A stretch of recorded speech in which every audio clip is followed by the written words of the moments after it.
Wanaagga iyo karaamada cidna gooni looma siin, aqliga iyo garashada cidna gooni looma siin. Adigu shalay ayaad abaal ii samaysay, anigana maanta ayaan abaal kuu sameynayaa. Waa sheeko xiiso badan oo aan rajeynayo saaxiibada ku xidhan bartayda YouTube-ka ee Socdaal 24 inay wax badan ka faa'iidi doonaan. Waxayna ku bilaabanaysaa sheekada sida tan.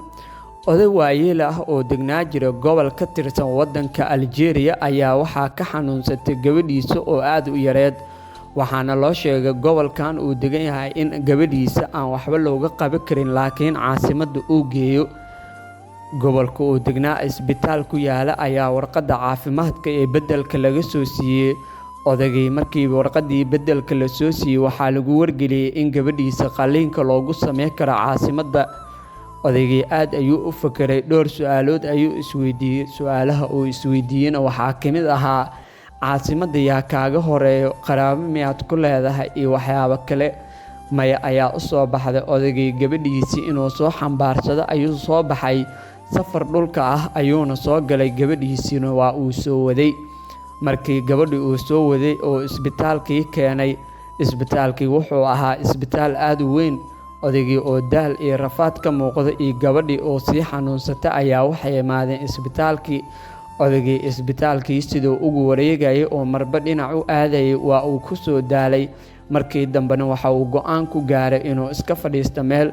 Odaygii ayaana waxa uu fadhiistay meel baabuurta la istaajiyo ama baabuurta lagu baakinto. Isla markii odayga meeshii ayuu fadhiistay.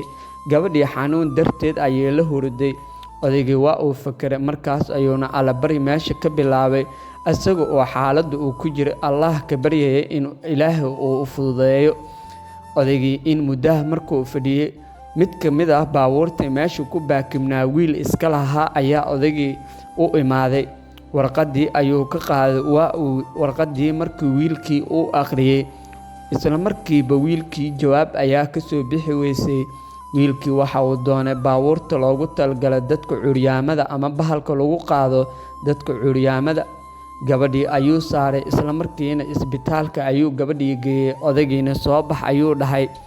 Isla markii isbitaalkii markay ay tageen, wiilkii dhalinyarada ahaa waxa uu u wacay dhaqaatiirtii. Isla markiiba waxa uu heegan geliyey shaqadii isbitaalka ka socotay, isagoona dhaqaatiirta dhammaan ku wargeliyay in gabadhan xaaladdeeda caafimaad wax laga qabto.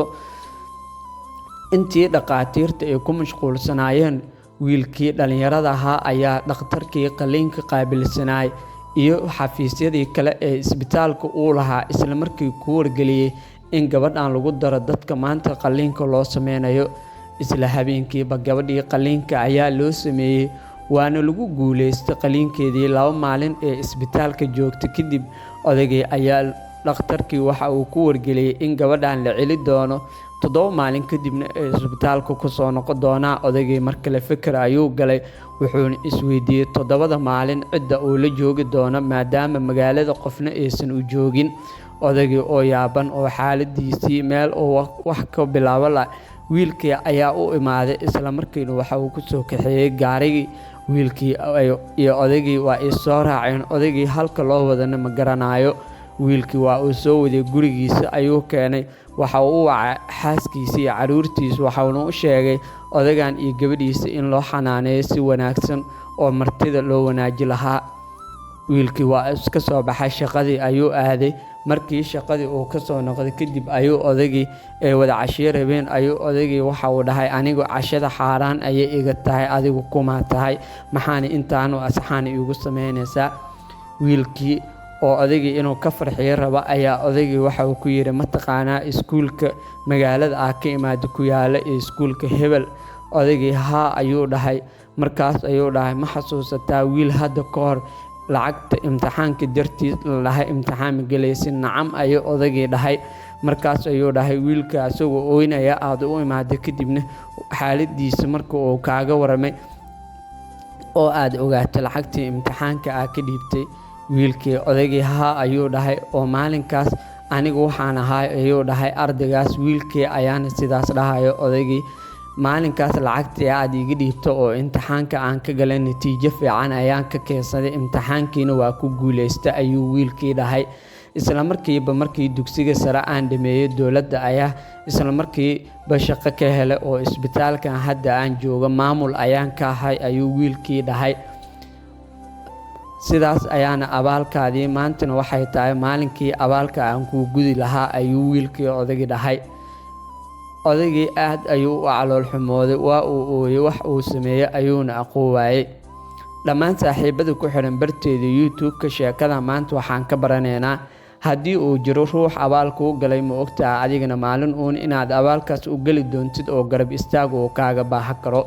waxaa idiin soo gudbinayaa anigoo ah Mahad Abuukar Maxamed Mahad Socdaal. haddii aad ka mid ahayn saaxiibadeyda barta YouTube-ka saaxiib nala noqo si aan u helno saaxiib adigoo kale waa ku mahadsantahay daawashadaada.